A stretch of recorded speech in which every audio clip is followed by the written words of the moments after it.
नमो भगवते वासुदेवाय। ॐ विष्णवे नमः। ॐ जिष्णवे नमः। ॐ वषट्कराय नमः। ॐ देवदेवाय नमः। ॐ वृषाकपये नमः। ॐ दामोदराय नमः।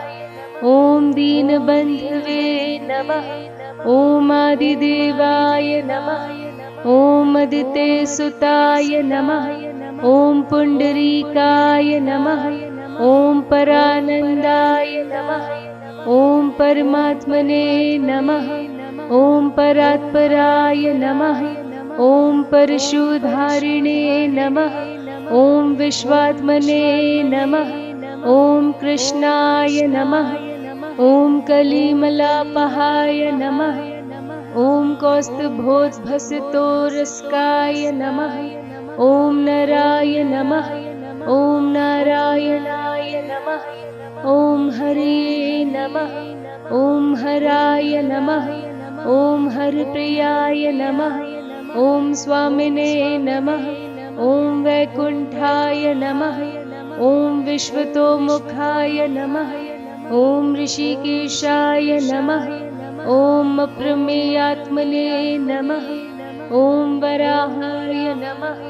ॐ धरणीधराय नमः। ॐ वामनाय नमः।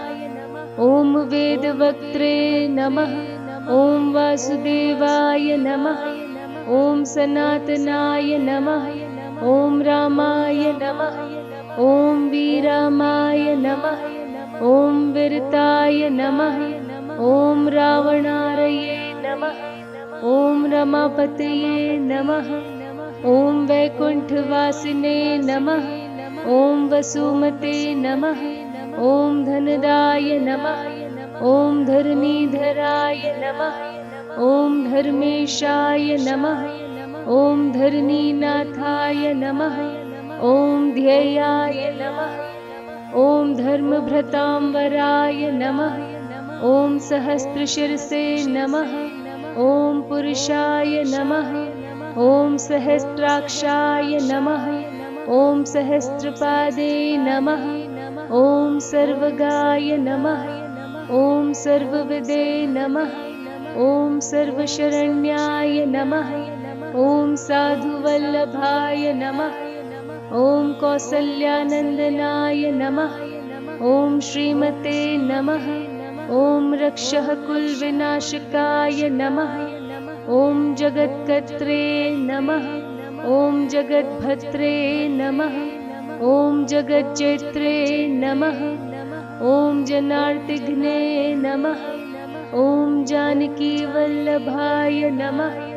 ॐ देवाय नमः। ॐ जयरूपाय नमः। ॐ जलेश्वराय नमः। ॐ क्षीराब्धिवासिने नमः। ॐ क्षीराब्धितनया वल्लभाय नमः। ॐ शेषशायिने नमः।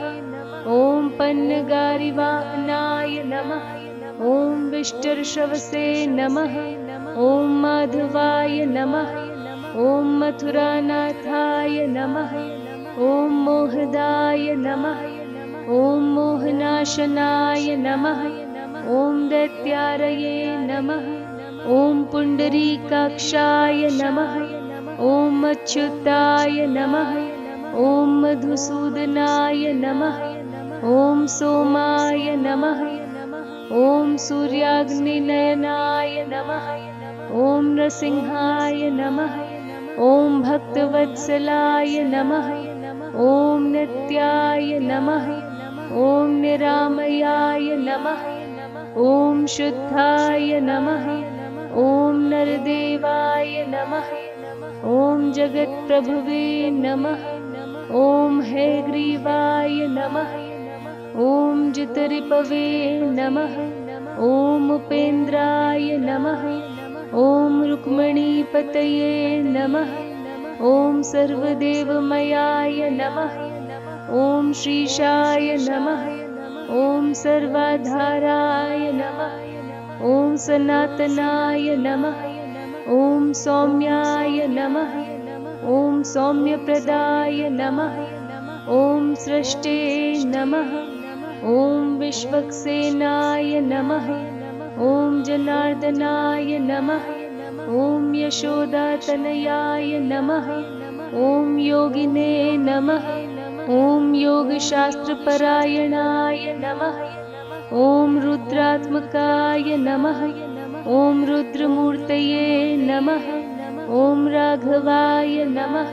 ॐ मधुसूदनाय नमः। इति श्रीपद्मपुराणे उत्तरे खण्डे श्रीविष्णोर्षोत्तरशतनामावली सम्पूर्णा। ॐ नमो भगवते वासुदेवाय।